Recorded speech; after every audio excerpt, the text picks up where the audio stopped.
Network's executives adds unique player abilities, new cards, and a new way to start the game. Formal Ferret Games provided this expansion in exchange for an honest review. I reviewed the base game on Monday, and I've added a link to it at the end of this video. Because of that, I'll just focus on the new content. Each player chooses one of the two executives they're dealt at the start. Unlike the base game where stations start out equally, you'll take on a specific type of role. Underground can sign multiple stars at once for a discount, but collects 1 million less when landing an ad. Flix ignores time slot penalties, but loses 2 viewers when replacing a show with one in a different genre.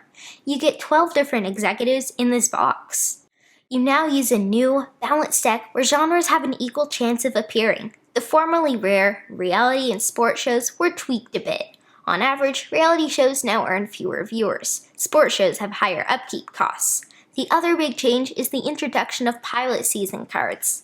While you still receive a bit of cash at the start, you instead shape your network through a draft. Choose one of the 4 cards, then pass the rest to the player on your left. Reveal the show in your 8 p.m. slot and earn the rewards. The gray pilots without genres award money and/or ads and stars for your green room. Those with genres cost only 1 million to develop and will start earning you viewers. Repeat this until all 3 time slots are filled. The leftover pilots go back in the box. While there are a few other small changes, the final major addition are the mogul cards. These are like even more powerful network cards. The base game awarded a bonus after developing 3 and 5 shows with the same genre. Now, choose a mogul card when you get your first 5-show genre bonus or your second 3-show genre bonus. Unless the card says otherwise, you can only have 1 mogul card per game. Use your executive ability to its full potential and become a mogul by creating the best TV network. That's the network's executives. The network's executives adds about 15 to 30 minutes to regular games of the networks, depending on how well you know your character abilities and the mogul cards. The expansion barely increases the base game's play area. The new player abilities make the game deeper and more strategic. Save this for experienced 9-year-old gamers at the youngest and start them with Generic, one of the simpler executives. One cool thing about the network's executives is that there's a female and male option for each executive.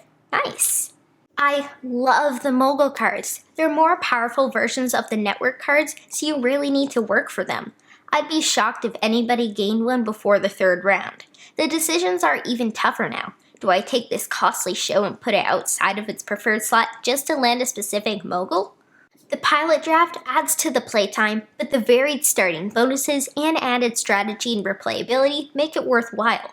Do you take shows to stock up on ads and/or stars, go for the early lead with shows that earn viewers, or a mix? How can you maximize your executive's ability right from the start?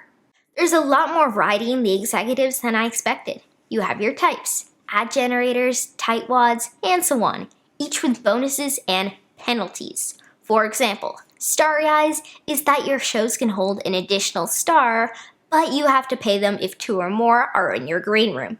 The network's executives added variability, depth, and more tactics and strategy to a game I already enjoyed. This is a fantastic addition that I recommend to fans of the base game. Now to track down the More Executives micro expansion.